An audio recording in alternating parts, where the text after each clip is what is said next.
Yo, folks! Ever wondered what happens when a Greek hero's life turns into a real-life epic adventure? Let's dive into the Odyssey. It's like Game of Thrones meets Survivor, but way older and filled with gods, monsters, and epic quests. This isn't some dry, boring academic stuff. We're gonna have a blast exploring this ancient Greek tale, just like we do when we gossip about our favorite TV shows. Even if you've never heard of the Odyssey before, get ready to be hooked. Let's rewind to around the 12th century BC. In China, it was a wild time of change, like when a huge, old-school company finally gets a new CEO. That's when the famous Battle of Mai went down. Meanwhile, across the world in the Mediterranean, the ancient Greek city-states banded together for a decade-long showdown against Troy in Asia Minor. This was the epic Trojan War. Here's a mind-blower. In 1873, archaeologist Heinrich Schliemann dug up the ruins of a Bronze Age city in Izarlik, Turkey. Turns out, it matched Homer's epic description to AT. It's like finding out Hogwarts is real in our world. Super cool, right?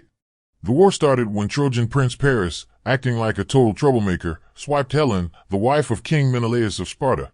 The Greek coalition army was furious, like a bunch of angry superheroes ready to take on the bad guys. And our hero, Odysseus? He was the brains of the operation, like the top strategist in a high-stakes game.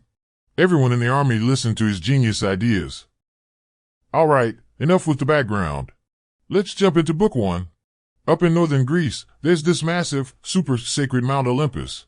Think of it as the ultimate secret base for the gods, like the Avengers' headquarters, but way more ancient. Zeus, the big boss of the gods in Greek mythology, sat on his throne on Olympus, looking as fierce as the Iron Throne in Game of Thrones. At this moment, he's calling an all-hands-on-deck meeting. It's like a divine Zoom call. Zeus bangs his thunder's lightning scepter and says, "All right, gods. Let's start this virtual meeting. Poseidon, I hear you're up to no good again? Can you picture that?" Among the gods, there's Poseidon, the ocean's king. He's a bit like Heimdall from Norse mythology, both guarding important stuff. Heimdall watches over the Bifrost Bridge, and Poseidon rules the endless sea. But watch out, both have tempers like a grumpy old gamer who just lost a match. Why does Poseidon hate Odysseus so much?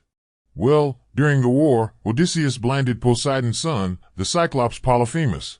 That made Poseidon so mad, he vowed to make Odysseus' journey home a total nightmare.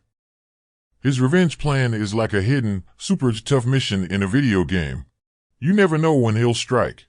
And here's proof of his power. Archaeologists found a 12th century BC Poseidon temple in the Isthmus of Corinth, with a bronze trident just like the one in the epic.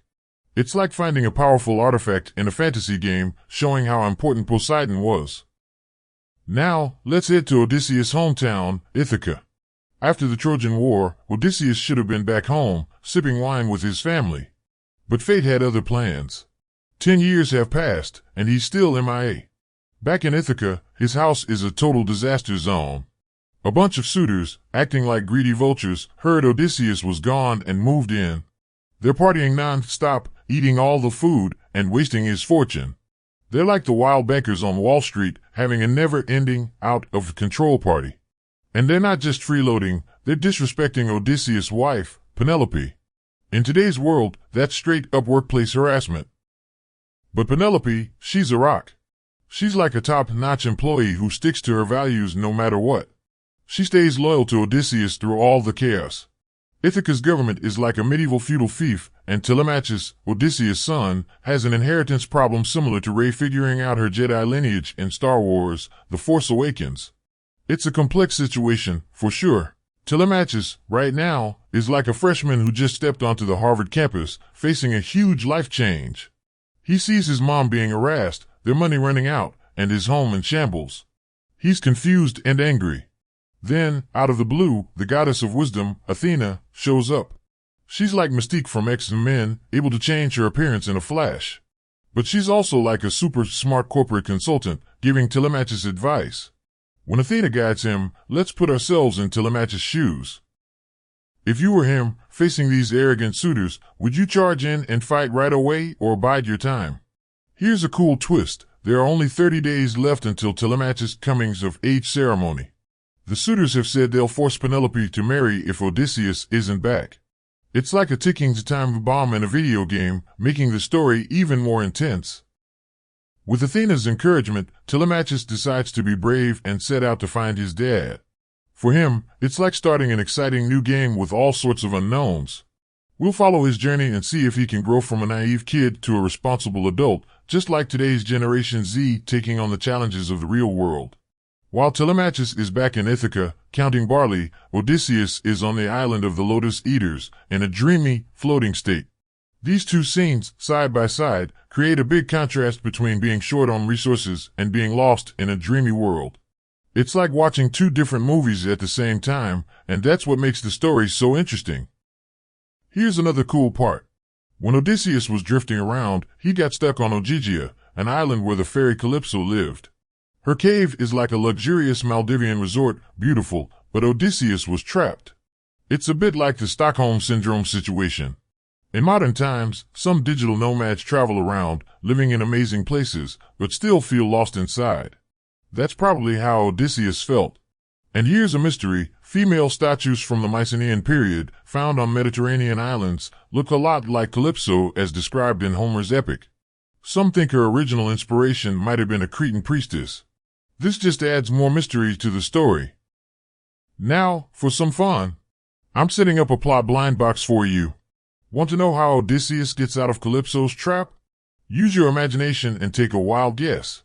Also, let's have a group debate. If you were Zeus, would you back Poseidon's revenge? Pro, keep the gods' respect. Con, protect human freedom. And there's more. We've got a hero genealogy generator for you. Type in your name, and you'll get your very own ancient Greek hero identity and destiny. How awesome is that? So, that's how the Odyssey Book 1 starts. Odysseus is fighting the waves on the rough sea, and Telemachus is beginning his journey of growing up in Ithaca. Their lives are like two threads that are tightly woven together, full of surprises and challenges. It's like watching a really good movie, where every scene makes you want to know what happens next. So, are you excited to find out what crazy adventures are in store for them? We'll continue this epic story next time.